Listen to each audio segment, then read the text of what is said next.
The book of Isaiah is named for the great prophet who lived in Jerusalem in the later half of the 8th century before Christ.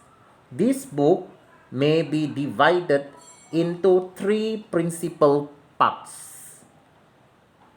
Chapter 1 to 39 come from a time when Judah, the southern kingdom, was threatened by a powerful neighbor, Assyria. Isaiah saw that the real threat to the life of Judah was not simply the might of Assyria, but the nation's own sin and disobedience toward God and their lack of trust in Him.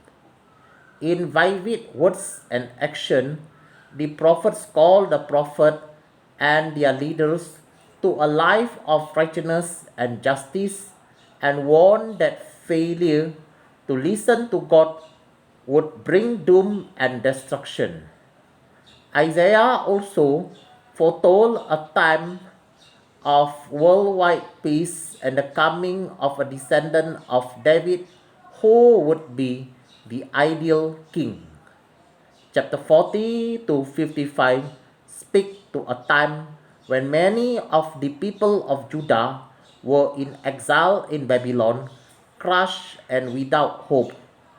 The prophet proclaimed that God would set his people free and take them home to Jerusalem to begin a new life.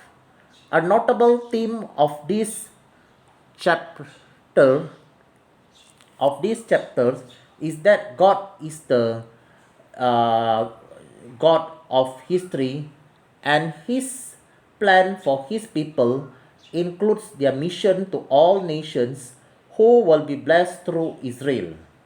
The passages about the servant of God are among the best known of the Old Testament. Chapter 56 to 66 are for the most part addressed to people who were back in Jerusalem and who needed reassurance that God was going to fulfill his promises to the nation. Concern is expressed for righteousness and justice, and also for Sabbath observance, sacrifice, and prayer. A notable passage, words used by Jesus at the beginning of his ministry to express his calling.